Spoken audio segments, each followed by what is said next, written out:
নমস্কার, কেমন আছেন সবাই? রান্নার ঝুলি ব্লগে আবারও একটি নতুন ব্লগ নিয়ে চলে এসেছি।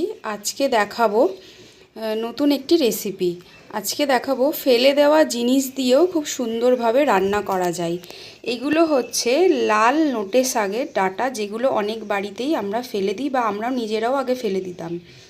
আজকে এটা দিয়ে মাছের মাথা দিয়ে চচ্চড়ি দেখাবো। তো এখানে আমি লাল শাকের ডাঁটাগুলোকে ছোট ছোট করে কেটে নিয়েছি।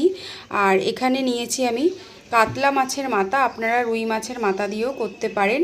এখানে নিয়েছি আমি বেগুন আর রাঙা আলু, এখানে সাদা আলু কেটে নিয়েছি। ফোড়নের জন্য নিয়েছি আমি 5 ফোড়ন, একটা শুকনো লঙ্কা, 1.5 চামচ নিয়েছি রসুন বাটা, আর 1.5 চা চামচ গুঁড়ো লঙ্কা, 1 চা চামচ হলুদ, স্বাদ মতন নুন, আর ব্যবহার করব সাদা তেল, আর নিয়েছি স্বাদের জন্য চিনি। গরম বসিয়ে দিয়েছি আর তেলের মধ্যে আমি একটু হলুদ দিয়ে দিয়েছি, যাতে মাছের মাথাটা ভাজার সময় তেলটা বাইরে না ছিটকে আসে। তেল ভালো করে গরম হয়ে গেছে, মাছের মাথাগুলো ছেড়ে দেব। ভালো করে মাছের মাথাগুলো লাল করে ভেজে তুলে নেব। মাছের মাথাগুলো লাল করে ভেজে তুলে নিয়েছি। এর মধ্যেই দিয়ে দেব আর একটু তেল। তেলটা গরম করে নেব। 5 ফোড়ন দিয়ে দেব। 5 ফোড়নটা একটু লাল করে নেব। 5 ফোড়ন লাল হয়ে গেছে, দিয়ে দেব রসুন। রসুনটা 1 মিনিট মতন ভেজে নেব। রসুনটা ভেজে নেওয়ার পর সবজিগুলো দিয়ে দেব। ওপর দিয়ে দেব গুঁড়ো মশলাগুলো। গ্যাসটা লোতে রেখে 5 থেকে 7 মিনিট মতন সবজিগুলো ভাজবো। ভালো করে মশলার সাথে সবজিগুলো ভেজে নিয়েছি। এবার সামান্য একটু জল দিয়ে দেবো, খুব বেশি কিন্তু না, যাতে সবজিগুলো সেদ্ধ হয় সেরকমই।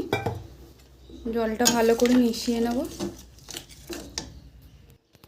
এবারে এটা কিছুক্ষণের জন্য ঢাকা দিয়ে রেখে দেব। ঢাকাটা খুলে একবার দেখে নেব।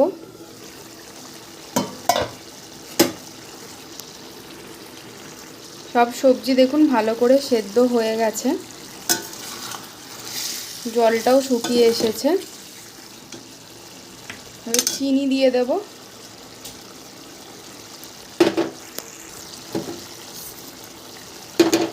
চিনিটা ভালো করে মিশিয়ে নেব।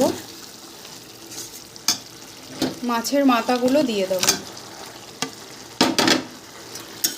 মাছের মাথাগুলোও ভালো করে খুন্তি দিয়ে ভেঙে ভেঙে মিশিয়ে নেব। মাছের মাথাটা ভালো করে মিশিয়ে দিয়েছি। এখনও দেখুন হালকা হালকা জল আছে, এই জলটা পুরো শুকনো হওয়া অবধি রান্না করে নেব। জল পুরো শুকিয়ে একদম মাখা মাখা হয়ে গেছে, সাইড দিয়ে দেখুন হালকা তেলও বেরিয়ে এসেছে। গ্যাসটা এবার অফ করে দেব। রেডি হয়ে গেছে মাছের মাথা দিয়ে লাল ডাঁটার চচ্চড়ি। আজকের মতন ব্লগটি এখানেই শেষ। রান্নার ঝুলি নিয়ে আসবে আবার নতুন একটি রেসিপি।